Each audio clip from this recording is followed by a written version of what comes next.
Al-Fatihah. A'udzu billahi minasyaitonir rajim. Bismillahirrahmanirrahim. Alhamdulillahirabbil alamin arrahmanir rahim. Ya. Shiratal ladzina an'amta 'alaihim ghairil maghdubi 'alaihim waladdallin. Sesuai janji saya untuk menghormati UI, saya tadi sudah matur sama Pak On juga sama Direktorat. UI adalah kampus yang didirikan oleh para ulama, para profesor, sehingga sudah seharusnya setiap makalah ilmiah itu ada referensinya, ada marojeknya. Dan yang dipakai di seluruh dunia, di semuanya, untuk ulumul Quran itu yang paling pokok pakai kitab Al-Itqan. Al-Itqan fi ulumil Quran, karangannya Imam Suyuti. Sebelum saya terangkan teks persisnya, itu ada sekian problem dalam memahami Quran, terutama kalau lewat terjemah. Problem itu bisa gawat betul, bukan gawat-gawatan tapi gawat betul. Misalnya ada ayat begini dan terjemahnya pasti begini. Fa'ainama tuwallu fathamma wajibah. Kamu menghadap mana saja, di arah manapun, di sana ada ridhonya Allah. Itu kalau hanya pakai terjemah, tentu menjadikan kita sholat bisa menghadap ke timur, ke barat, ke utara, dan ke apa? Selatan. Saya cerita sedikit tentang asbabun nuzul. Memang tema sekarang tentang asbabun nuzul. Dulu Rasulullah SAW ketika di Mekah itu sholat menghadap Ka'bah. Tapi setelah pindah di Madinah, di mana Madinah itu ada komunitas Yahudi dan Nasrani, Rasulullah itu menghadap ke Baitul Maqdis, kira-kira 16 bulan. 16 sampai 17 bulan. Semua riwayat itu kisarannya hanya 16 sampai berapa? 17 bulan. Sehingga orang Yahudi itu bilang begini, Muhammad ini baiklah, meskipun dia membawa agama baru, tapi kiblatnya masih ikut kita, masih baik kan. Setelah 16 bulan, Nabi diperintahkan Allah untuk menghadap ke Ka'bah. Awal liwajaka syatral masjidil haram. Maka orang Yahudi itu berontak. Berontaknya adalah kiblat mereka ditinggalkan. Cara berpikir orang Yahudi itu kiblat mereka ditinggal. Sehingga mereka bilang mawallahum an qiblatihim allati kanu 'alaiha. Apa yang menjadikan umat Islam berpaling dari kiblat Baitul Maqdis. Kemudian mereka provokatif betul. Ini perlu diperjelas. Provokatif. Bilang begini. Inna Muhammadan tahayyara fi dini. Muhammad ini bingung dalam beragama. Sehingga habis ngomong A ngomong B, habis kiblat Ka'bah, kiblat Baitul Maqdis. Sehingga dalam banyak tarikh disebutkan peristiwa kiblat itu terbanyak melahirkan orang murtad, orang yang keluar dari Islam gara-gara provokasi orang Yahudi. Muhammad tahayyara fi dini. Muhammad itu bingung dalam menentukan pilihan apa? Beragama. Kemudian walhasil singkat cerita akhirnya Nabi itu madhep Ka'bah. Apa yang terjadi mukjizat itu adalah bahwa agama ini agama yang mewakili semua agama sebelumnya yang masih orisinil. Yaitu Nabi akhirnya berargumentasi Ka'bah adalah kiblat yang asli, yang lebih tua. Terus mereka tanya, buktinya apa? Dijawab oleh Quran, fihi ayatum bayyinatum maqamu apa? Ibrahim. Ka'bah bukti tertua adalah di situ ada makam Ibrahim. Makam itu jejak kaki. Ya kalau bahasa Indonesia makam itu kuburan. Kalau dalam bahasa Arab maqam itu jejak apa? Jejak kaki.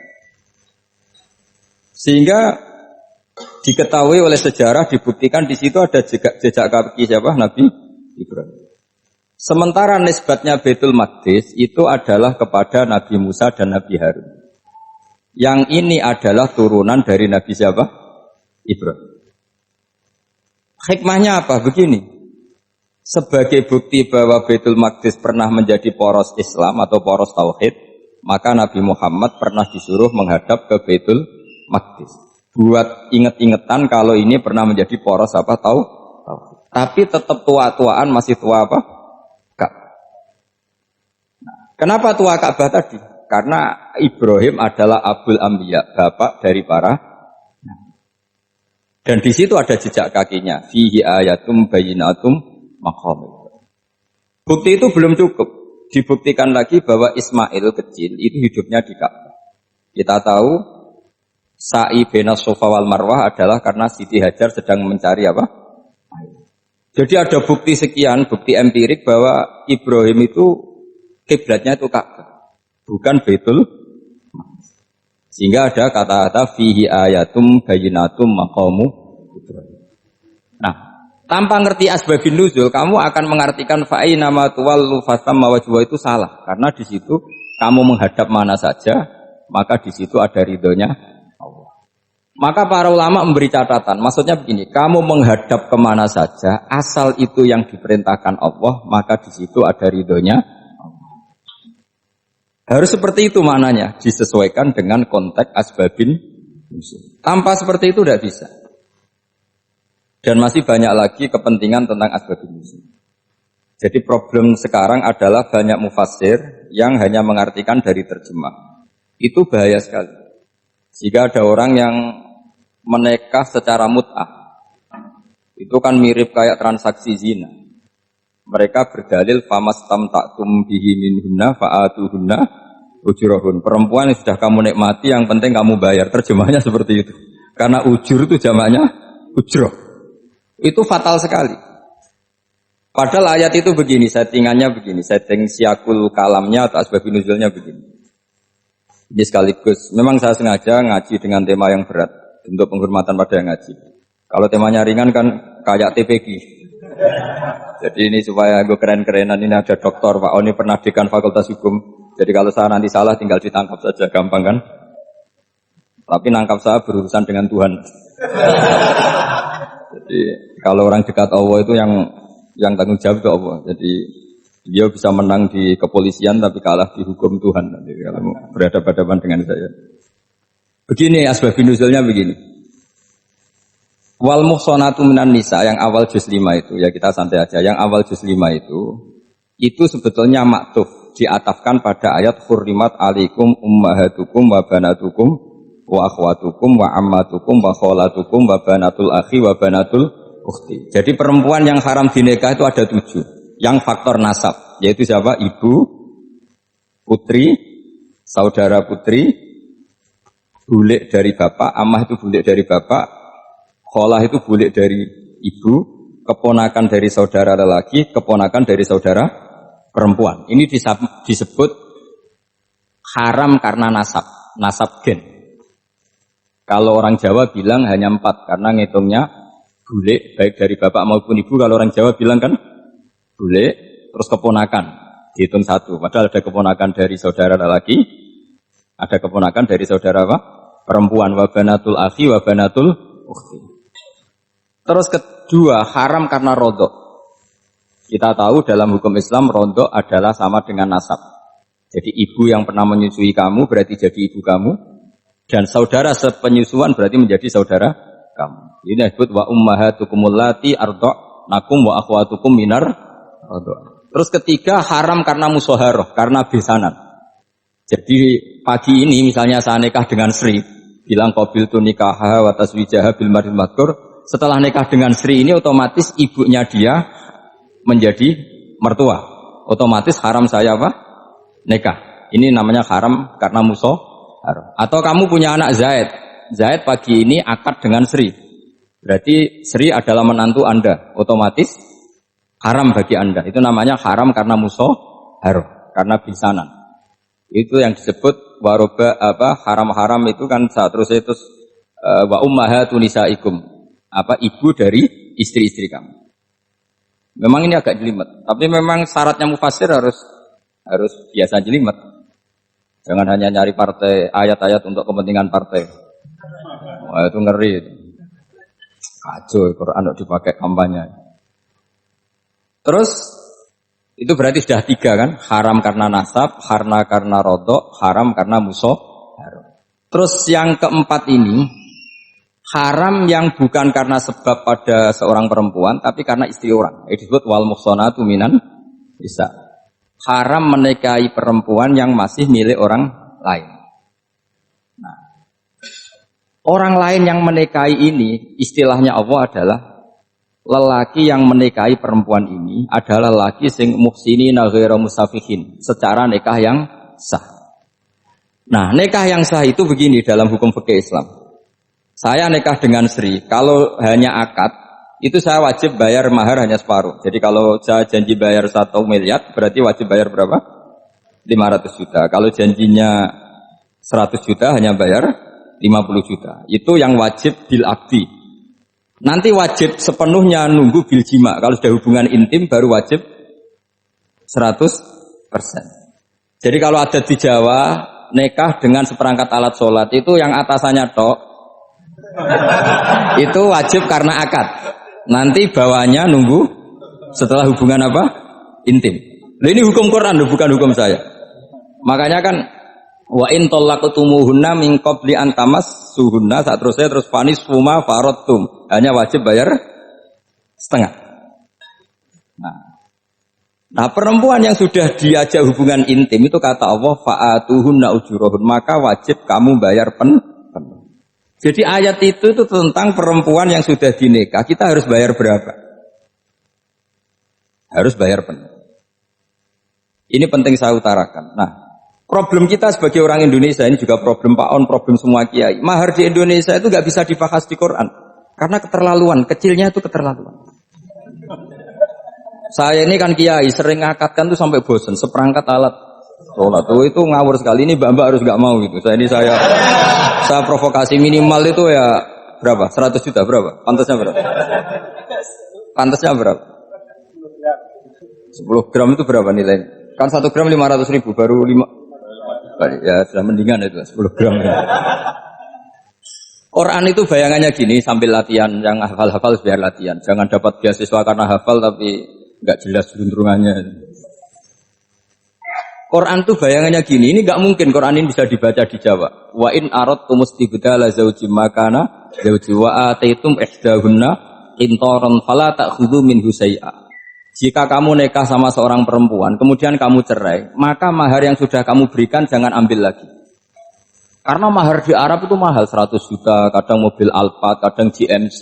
Sehingga setelah menceraikan tuh kebayang narik.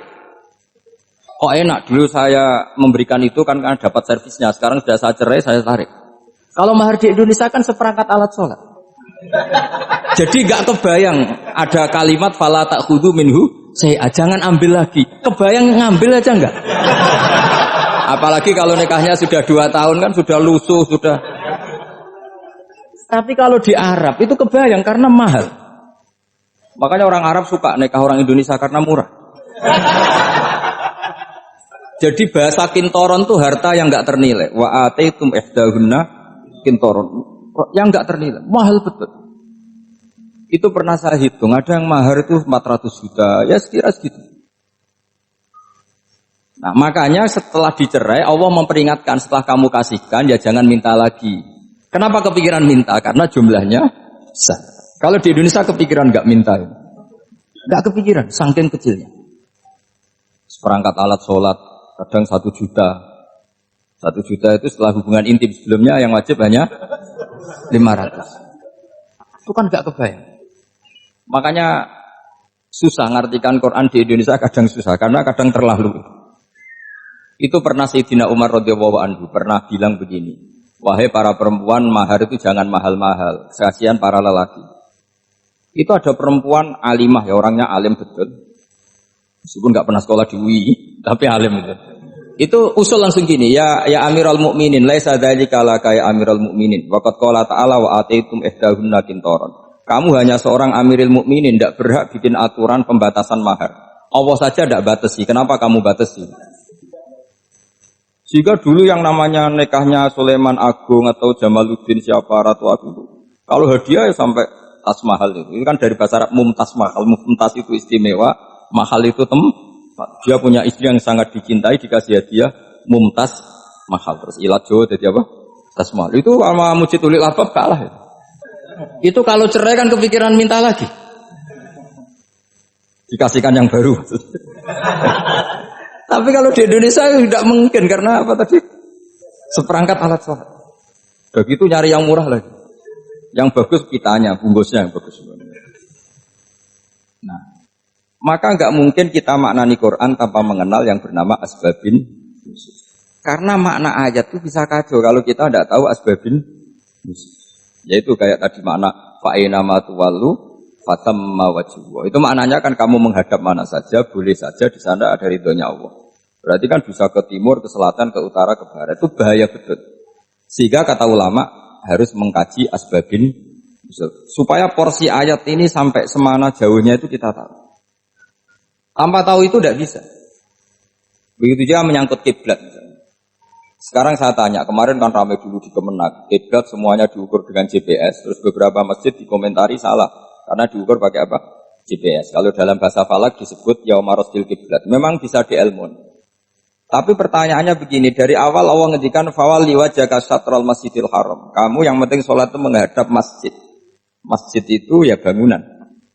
Sehingga kata Ibnu Abbas yang diriwayatkan banyak ulama mengatakan al-Ka'bah kiblatun li ahlil masjid wal masjid kiblatun li ahlil haram wal haram kiblatun li ahlil masyriq wal maghrib.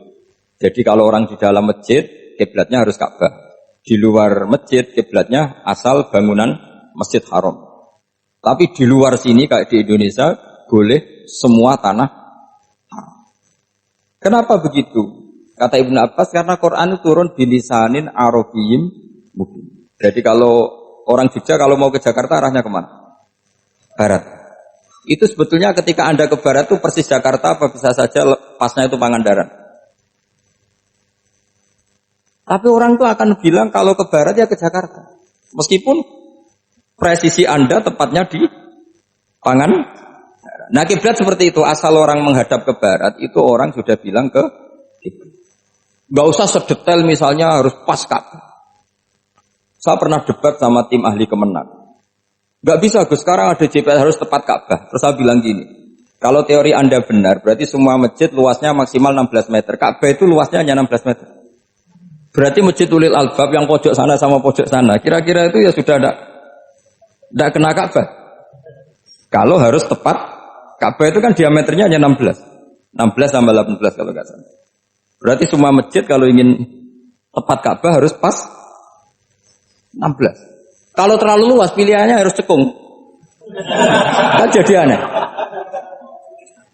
Makanya saya itu sering Pak, dulu saya ini biasa debat fikih. Kalau di tradisi pesantren namanya Fasul Masail. Saya punya teman yang paling kurang ajar, yang paling saya kenang dalam panjang sejarah. Dulu itu kalau debat fikih itu ya seru. Kalau aturan fikih kan gini, soft paling baik itu kan soft pertama. Baru kedua, baru ketiga. Yang paling keren kan soft awal, soft. Terus teman saya bilang gini Pak, ya kalau gitu gini aja Gus, desain masjid itu memanjang utara selatan. Biar semuanya soft awal. Gara-gara didesain begini kan ada soft 2, soft 3. Apa susahnya? Kita bikin mulai awal supaya masjid itu memanjang utara apa? Selatan. Supaya semuanya soft awal. Ya kalau ada hukum ya diimplementasikan dalam desain bangunan katanya. Jadi itu kan kacau. Terus akhirnya saya jawab, lalu setelah begitu yang paling afdol siapa? Yang dekat imam. ya sudah, bikin cekung saja kalau gitu. Artinya gini ya, beragama itu yang sehat. Jadi beragama itu berdasar riwayat. Berdasar riwayat, pernah ada ulama yang ngitung Madinah menghadap Ka'bah itu ya tidak pas. Pernah dihitung pakai GPS. Kiblat Madinah ke Ka'bah itu ya tidak pas. Tidak seperti yang pernah dianjurkan Kemenak. Karena apa? Agama ini ngikuti bilisanin arabiyyin mungkin. Seperti jenengan gini. Semua ini istilahnya apa? Menghadap Gus Bah. Padahal ada yang agak sana, agak sana. Semuanya ngaji sama siapa Gus? Ya sudah. Istilahnya bertatap muka. Memangnya kita benturan. Ini bahasa. Jadi seperti ini semua namanya apa? Berhadap. Padahal ada yang agak samping, agak samping. Ka'bah juga gitu. Sebenarnya tidak se-ekstrim yang dibayangkan orang-orang. Cuma kalau bisa tepat, ya kita harus tepat. Tapi tetap saja tidak perlu 16 apa? Meter. Fa'aina ma tuwallu fasamma wajhuhu. Itu artinya menghadap. Menghadap itu menghadap arah. Makanya Allah tidak dawuh fawalli wajhaka nahwal Ka'bah, tapi fawalli wajhaka syatrul Masjidil Haram. Jadi ini penting saya utarakan supaya kita familiar dengan istilah-istilah Quran. Istilah Quran itu gampang kok sebenarnya. Kalau kita kaji itu gampang. Problem kita tidak pernah mengkaji. Jadi semuanya asing. Kalau kita mengkaji itu gampang sekali. Saya punya sekian cerita betapa pentingnya mengkaji Quran. Harun ar-Rasyid itu dinasti Bani Abbasiyah. Itu pinter sekali. Ada seorang ustadz yang agak ekstrim.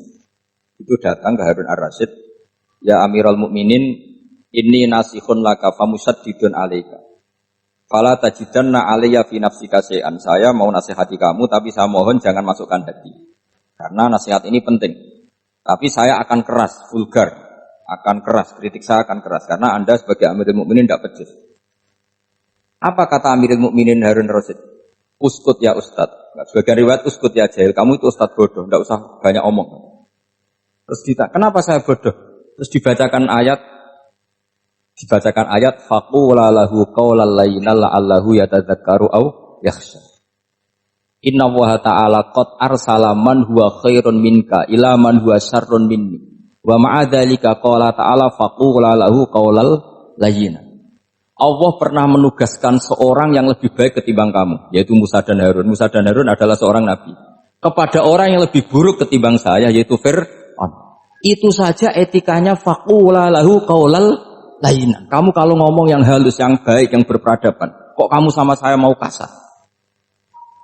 Akhirnya ustadznya ternyata pinter kamu, yes pinter aku. Jadi semudah itu. Allah itu menugaskan orang yang lebih baik ketimbang kamu, yaitu Nabi Musa, kepada orang yang lebih buruk ketimbang saya, yaitu Fir'aun. Itu saja ada etikanya. Kok kamu sama saya mau tambah etika? Mau main kasar hanya karena kamu merasa nasihat Anda benar? Jadi gampang sekali memahami Quran.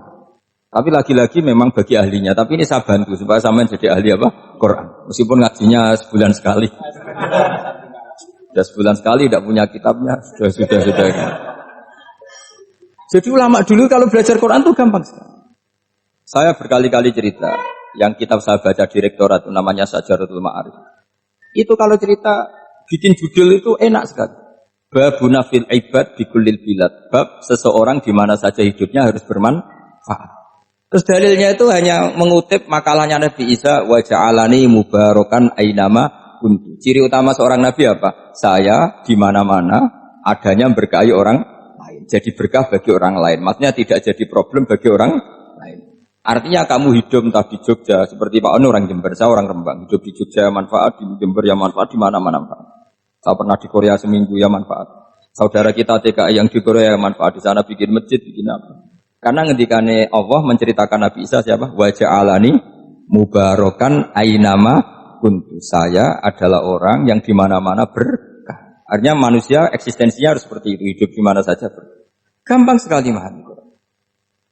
Pernah Imam Syafi'i ditanya, kalau kamu nggak kehilangan air atau nggak ada air di satu daerah, cari-cari dulu sampai nggak ketemu. Setelah nggak ketemu air, baru kamu boleh tayam. Imam Syafi'i ditanya, apa dalilnya harus mencari dulu? Kalau nggak ada air ya langsung tayamum saja. Kenapa harus nyari-nyari dulu? Jawabnya Imam Syafi'i itu gampang sekali. Qala ta'ala falam tajidu ma'an. Kemudian kamu tidak menemukan air. Di mana-mana tidak menemukan setelah mencari. Kalau belum mencari namanya tidak tahu. Kan ayatnya kan falam tajidu ma'an. Kemudian kamu tidak menemukan air. Tidak menemukan tuh nyari dulu apa langsung ambil sikap? Nyari dulu baru kesimpulannya tidak ketemu. Kalau belum pernah nyari namanya tidak tahu. Segampang itu ulama dulu memahami Quran karena konstruksinya utuh. Yaitu mereka tahu betul bahwa Quran itu bilisanin Arabiyyin. Ketika Futuhat Syam dulu itu dikuasai tentara Romawi. Era Sayyidina Umar Futuhat. Yerusalem dikuasai tentara Islam. Itu awal Sayyidina siapa? Umar radhiyallahu anhu. Ketika Futuhat mau ada pesta besar-besaran. Tapi Umar menolak. Ketika menolak, kenapa Anda menolak? Beliau hanya membaca ayat Innallaha ta'ala ayyara qauman faqala adhabtum thayyibatikum fi hayatikumud dunya. Allah itu mengkritik satu komunitas kaum yang zaman di dunia menghabiskan semua kenikmatan. Maka kita tidak perlu syukuran besar-besaran. Jangan-jangan jatah kita di akhirat kita habiskan di dunia. Itu adhabtum thayyibatikum fi hayatikumud. Semudah itu. Semudah itu ulama. Rasulullah pernah dahar, pernah makan. Makan karena 3 hari gak makan, cara Indonesia gak makan nasi, gak makan daging, sudah lama sekali. 3 hari Nabi hanya makan kurma dan air putih. Pernah Nabi gak makan roti sampai 3 hari. Kalau Indonesia mungkin gak makan nasi. Di hari ketiga, Ada sahabat yang berbaik hati, Nabi disembelihkan kambing, dipotongkan kambing, Nabi disuruh dahar. Itu baru dahar setengah piring, Nabi berhenti. Ketika ditanya, setengah piring itu kan sudah kuat untuk sholat, untuk apa sudah kuat. Ditanya, ya Rasulullah kenapa berhenti? Bukankah engkau tidak makan ini 3 hari? Nabi menjawab, walatus alunna yauma idzin anin naim. Semua nikmat yang saya rasakan nanti ada pertanggungjawabannya. Makanya saya tidak ingin banyak-banyak. Wah itu kalau diterapkan di sini nggak populer. Makanya saya tahu gayanya ngaji Quran itu nggak siap dengan konsep-konsep Quran itu. Jadi segampang itu orang dulu. Nah karena apa ya itu tadi mereka tahu asbabun nuzul. Quran itu diturunkan dalam konteks apa, lafaz ini arahnya kayak apa, mutlak muqayyadnya kayak apa, muhkam mutasabihnya kayak apa, nasah mansuhnya kayak. Nah sedikit saya cerita ini mungkin contoh terakhir supaya agak lama-lama nanti bingung kalau lama. Yang bingung ya saya bingung cara memahamkan. Jadi kalau guru itu kan bingung cara memahamkan, kalau murid bingung cara memahami. Gak tahu tingkat kebingungannya sama. Kalau guru itu bingung cara memahamkan, kalau murid bingung cara. Jadi ini pertemuan 2 kelompok bingung. Yang satu bingung cara memahamkan. Yang satu bingung cara, kalau orang ekstremis bingung cara merusak suasana, nah, itu nggak bener itu. Ada loh, Rasulullah itu nabi, itu paling pusing yang ngadepi orang-orang yang ekstrim. Karena apa? Cara berpikir itu lompatannya itu nggak tertib. Jadi nabi itu cara berpikir itu kecerdasan nubuah, sementara orang ekstrim cara berpikir itu kecerdasan nafsu, bukan kecerdasan manusia. Kalau manusia masih baik nafsu. Misalnya begini, kalau dalam tradisi nubuah itu, saya dengan Pak Anu berteman lama, mulai tahun 2000 berapa. Itu kalau Pak Anu bertamu ke saya, harusnya tidak usah tak kasih makan, karena sudah dekat. Tapi kalau kenalan baru itu dikasih makan, disangoni. Jadi Nabi itu perilakunya agak unik. Akhirnya ada orang yang cara berpikir itu dangkal, ya Rasulullah ini tidak fair. Yang iman lama tidak diservis, yang iman baru diservis. Cara berpikir Nabi begini, orang Ansor itu kan sering memberi Nabi. Perjuangannya Nabi ditopang orang apa? Ansor. Donatur lah, kira-kira orang Ansor itu donatur. Donatur itu keren. Karena donatur itu artinya al-yadul ulya khairum al yadis. Sehingga ketika Nabi sudah menguasai negara, menguasai Mekah Madinah, sudah futuhat, itu orang Ansor tetap enggak diservis. Yang diservis Nabi itu orang-orang baru masuk Islam, disebut wal mu'allafati qulubuhum atau Islam mu'allaf. Ada 1-2 orang yang protes, tentu yang enggak pinter. Tukang protes pasti tidak pinter. Wong iskal-iskalnya sendiri, otaknya nggak sampai-sampainya sendiri, orang lain disuruh jawab. Makanya di sini tidak ada tanya jawab. Nanti iskal-iskal kamu sendiri, bingung-bingung kamu sendiri, saya disuruh jawab. Berarti Gus Pak nggak mau ditanya, ya memang nggak mau karena nanti jawab sendiri aja, nanti pinter sendiri, kapan-kapan pinter sendiri. Akhirnya tanya begini, cara tanya gini, ya Rasulullah, ini nggak fair. Orang sudah Islam lama setelah negara terbuka milik Anda, setelah kita menang, setelah kita menguasai negara, tidak kamu servis. Sementara yang baru Islam kamu, Nabi itu bertanya senyum-senyum, rileks saja. Lama-lama tambah ekstrim pertanyaannya. Kata Umar, ya Rasulullah saya beri izin untuk membunuh orang ini. Umar itu pikirannya karena mangkel Nabi. Nabi jangan. Kalau kamu bunuh, nanti apa kata orang banyak? Inna Muhammad dan yaktulu ashabah. Dikira Muhammad membunuh sahabatnya sendiri. Nabi masih mendengar, komplainnya masih mendengar. Lama-lama Nabi memberi penjelasan. Kamu ini orang Ansor. Kamu biasa memberi saya, memberi dana perjuangan. Memberi itu hebat. Saya tidak ingin menurunkan grade Anda. Grade sebagai pemberi, berarti kelasnya elit. Sekarang menjadi penerima. Itu tidak bagus. Itu betapa Rasul ini namanya kecerdasan nubuah. Kalau orang biasa memberi, biar memberi saja. Supaya dia tetap heroik, tetap patriotik, tetap keren. Karena mentalnya Jangan sampai dari mental memberi, kemudian mentalnya peminta. Jadi kalau Pak On jadi tim suksesnya Pak Jokowi, dia tidak minta-minta. Kalau dulu kampanye, ya kampanye saja. Biar memberi, terus gak pernah minta. Meskipun akhirnya ya gelong. Tapi Nabi dulu tidak gitu. Jadi orang Ansor itu gak pernah diservis. Padahal jasanya kayak gitu. Supaya kelasnya tetap kelas elit, yaitu pemberi, penanggung jawab. Nabi gak ingin orang Ansor turun grade menjadi penerima. Orang-orang yang cerdas nubuah menerima konsep Nabi seperti itu. Lo tanya sama Pak On, saya dan ikut terjemahan UI itu puluhan tahun sama Pak. Itu beliau ke kontrakan saya ke rumah beliau. Tidak pernah berharap apa. Saya sangat tertutup. Bukan apa-apa ya, kalau ingin memberi saja. Kontribusi saya pada Al-Quran. Saya tidak kepikiran mendapat. Supaya heroik. Tapi orang-orang yang cerdas amatir tadi, ini gak fair. Wong yang memberi lama kok dapat servis sedikit. Nah, sekarang itu problem zaman akhir sudah mulai seperti itu. Nah, orang ini namanya Dzulkhuwaisirah. Ini yang nanti punya anak turun Khawarid. Khawarid itu orang yang ibadahnya hebat, tapi cara berpikir dengan buah salah. Orang lagi Khawarid itu orang yang ibadahnya hebat, tapi cara berpikir nubuah salah. Nubuah itu unik. Nubuah itu cara berpikir tadi. Apa ya? Melihat sesuatu yang benar, biar benar terus gitu. Yaitu tadi, mental memberi itu ya biar memberi terus, tidak usah di-share. Maka ketika Abu Bakar jadi khalifatul Rasulullah, itu ada sistem kepegawaian.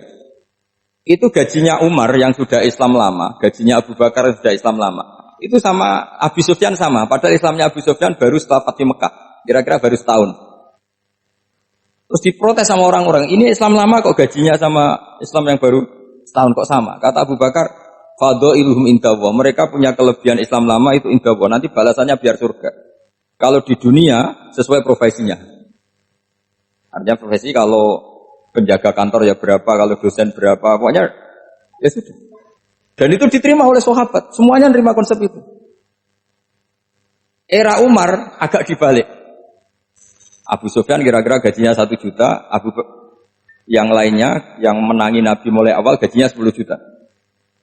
Ditanya, ya Umar, kenapa ini jadi rubah seperti kebijakan Abu Bakar, tidak seperti Abu Bakar? Jawabnya Umar lucu.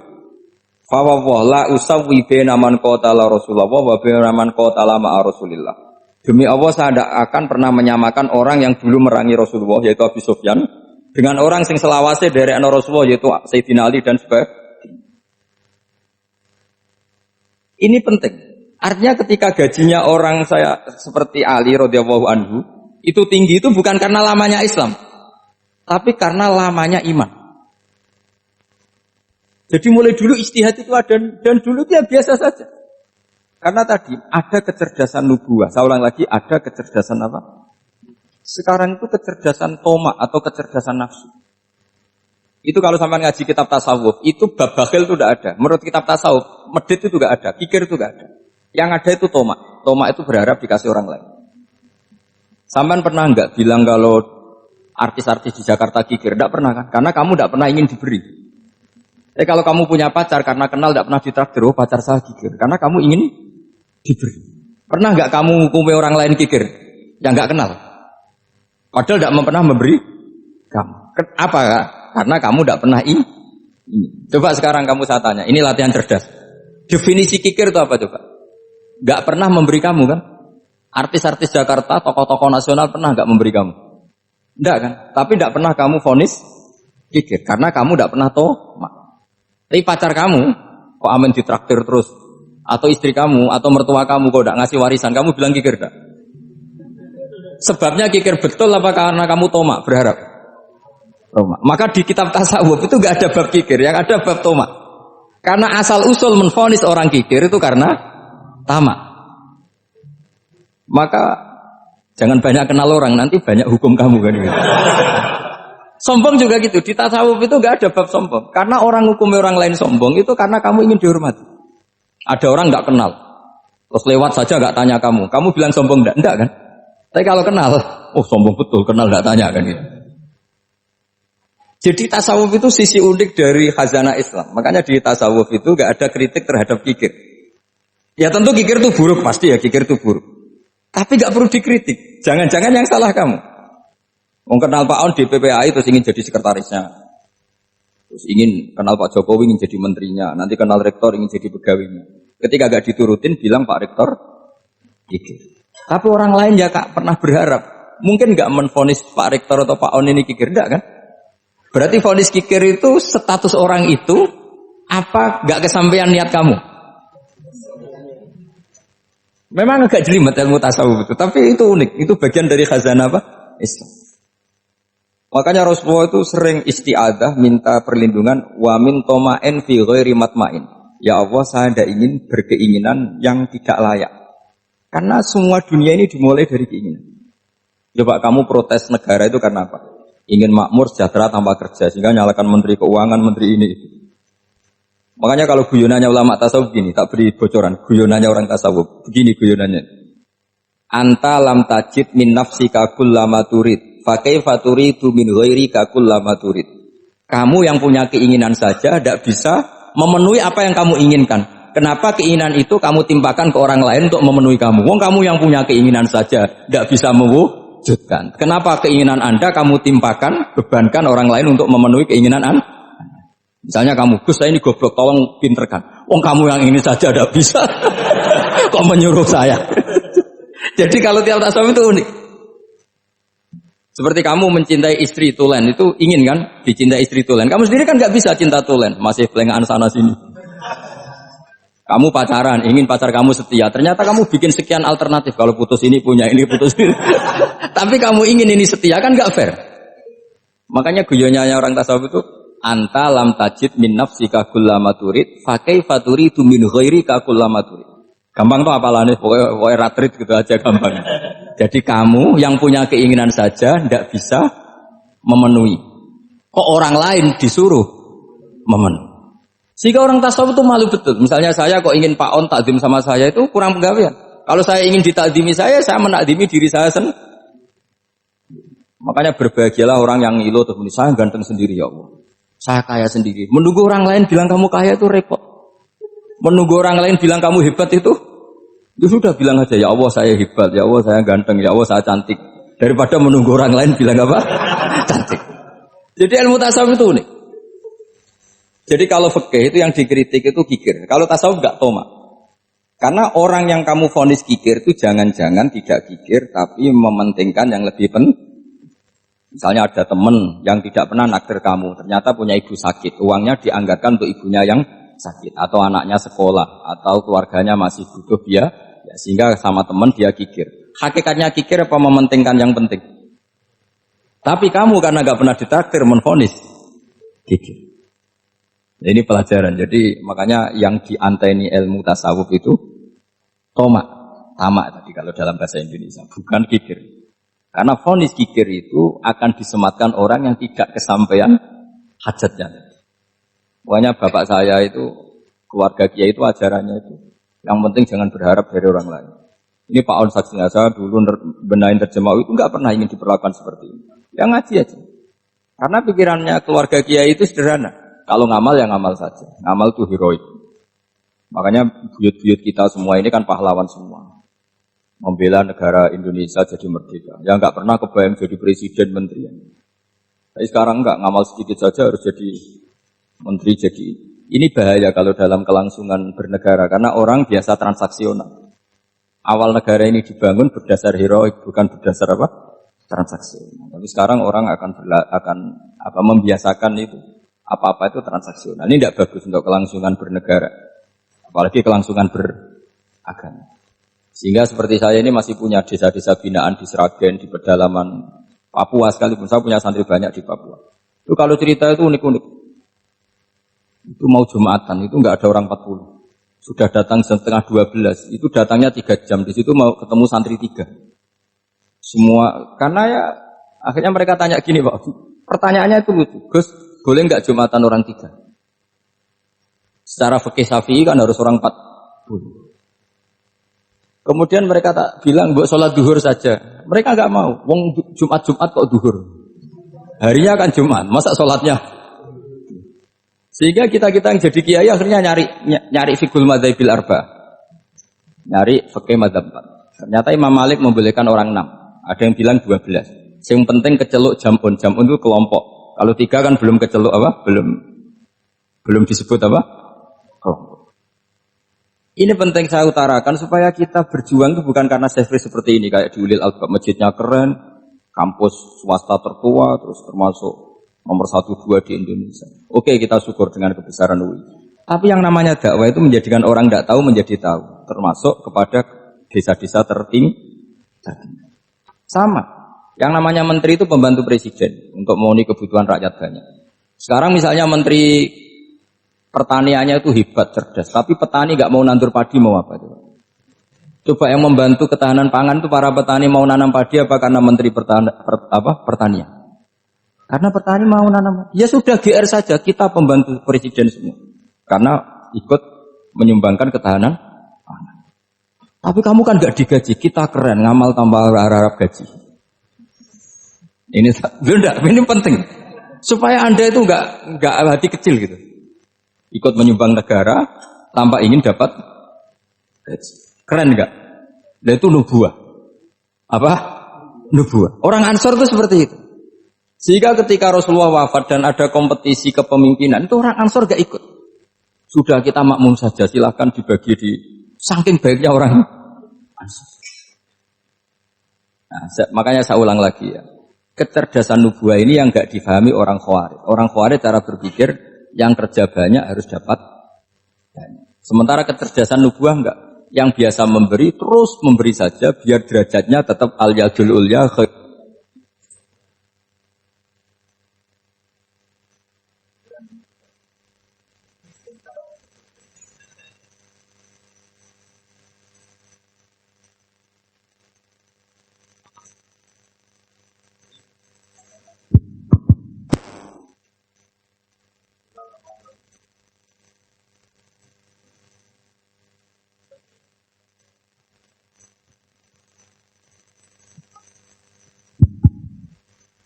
Bismillahirrahmanirrahim. Ini saya baca supaya dapat berkahnya ulama-ulama dulu. Karena ini dikarang oleh ulama yang dipakai rujukan seluruh dunia. Begini, qala Ibnu Taimiyah, ma'rifatu sababin nuzuli yu'inu ala fahmil ayat. Jadi mengenali asbabin nuzul itu membantu memahami secara benar ayat itu. Karena tadi kalau ayat itu dipotong, itu maknanya bisa kacau. Kayak tadi, famastamta'tum bihi minhunna fa'atuhunna ujuruhun. Kalau diterjemah itu kan mendukung kawin mut'ah. Kalau terjemahnya saja, perempuan siapa saja yang pernah kamu nikmati, yang penting kamu bayar. Itu kan aliran sesat dan menyesatkan. Itu konteks asbabun nuzul tidak seperti itu. Perempuan yang sudah menjadi istri kamu, seorang lagi perempuan yang sudah menjadi istri kamu, jika sudah kamu hubungan intim, maka maharnya harus dibayar penuh. Tapi kalau belum hubungan intim, maharnya hanya wajib separuh. Fanisfu ma faradtum illa ayafuna aw ya'fu alladhi biyadihi uqdatun nikah.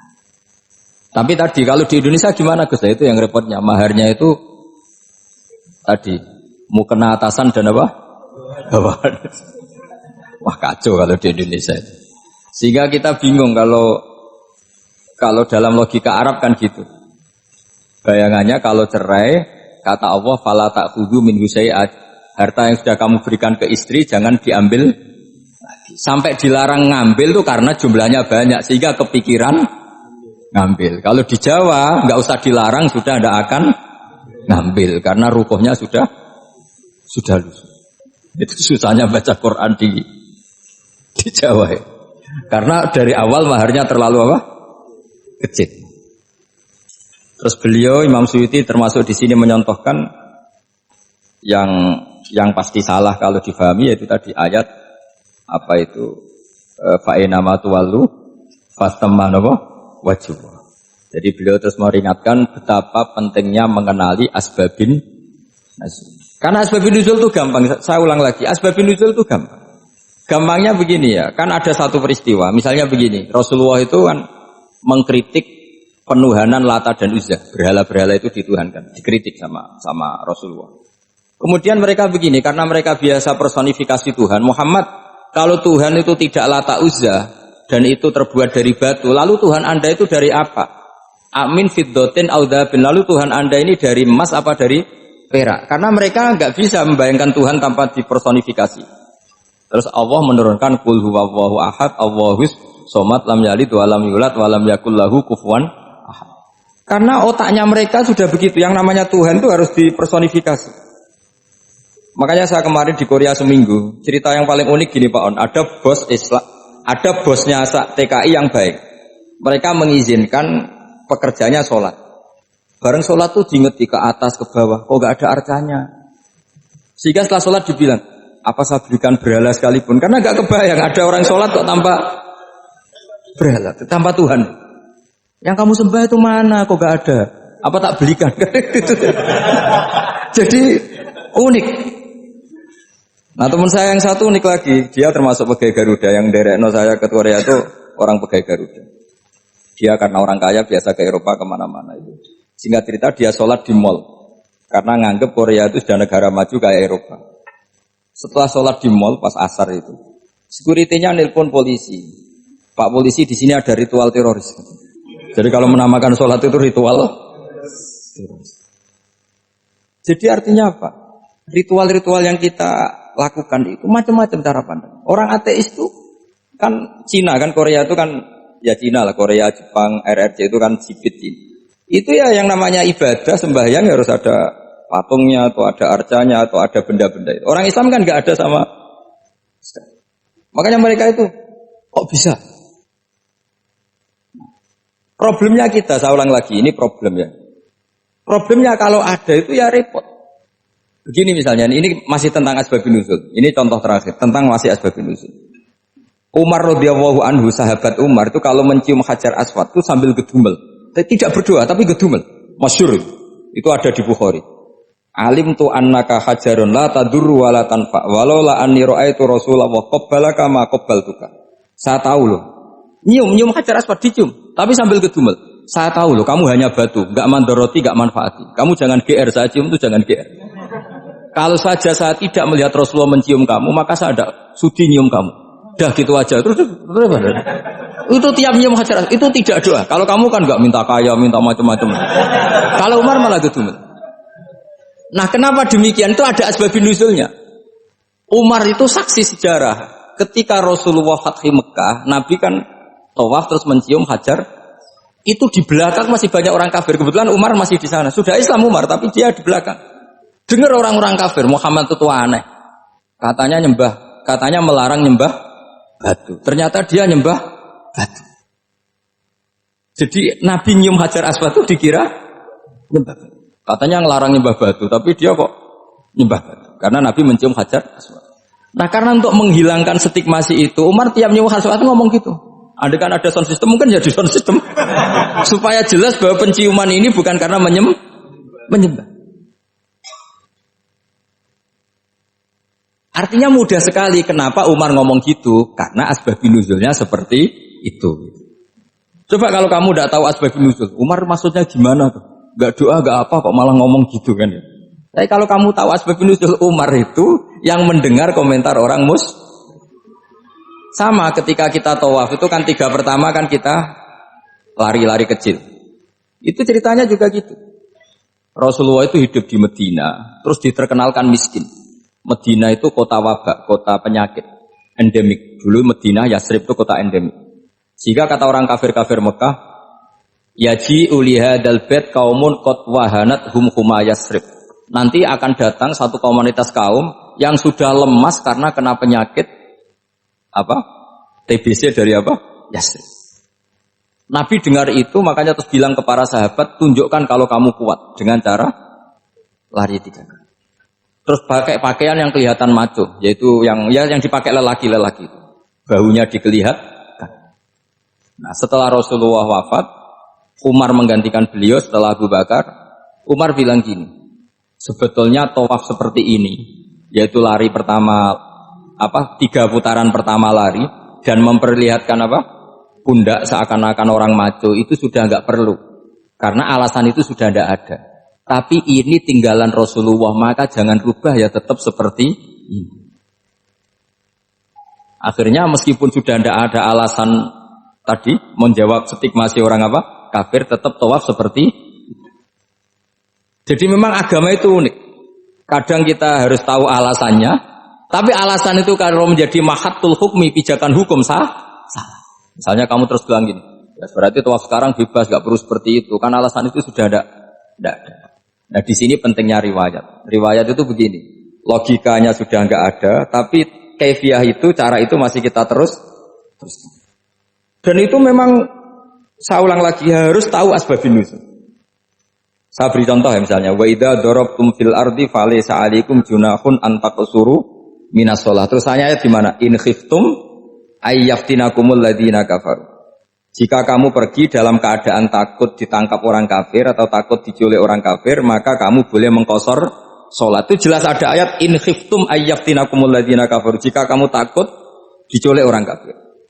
Sehingga ketika ba'da Fatih Mekah, setelah Mekah dikuasai Islam, Umar tanya, ya Rasulullah, kenapa engkau masih sholat qashar? Bukankah kita sudah aman? Waqad qala ta'ala in khiftum ayyaftinakumul ladzina kafaru. Allah ngendikan boleh mengqashar itu kalau dalam kondisi takut. Waqad kunna fi amrin, sekarang kita sudah aman. Jawabannya Rasulullah itu unik. Ya Umar, hadhihi shadaqatun faqbalu shadaqah. Ini sedekahnya Allah, bonus, sudah terima saja, enggak usah catatan-catatan gitu. Sehingga era Umar ya ada lagi yang tanya Umar begitu. Terus kata Umar, sa'altu dzalika Rasulullah sallallahu alaihi wasallam faqala hadhihi shadaqatu wa faqbalu shadaqah. Sudah ini bonus dari Allah, terima saja. Ini kan unik. Padahal kalau secara disiplin ilmu kan begini. Kamu boleh mengqashar sholat kalau dalam bepergian dan dalam keadaan takut. Logika hukumnya kalau tidak takut, tidak usah. Sama seperti begini. Kamu kalau pergi jauh seperti saya Pak On, itu ngosor sholat apa enggak ngosor kan? Alasannya kalau qashar itu, kalau pergi itu masyaqat, repot. Sekarang pergi kita pakai Alphard misalnya, pakai Innova.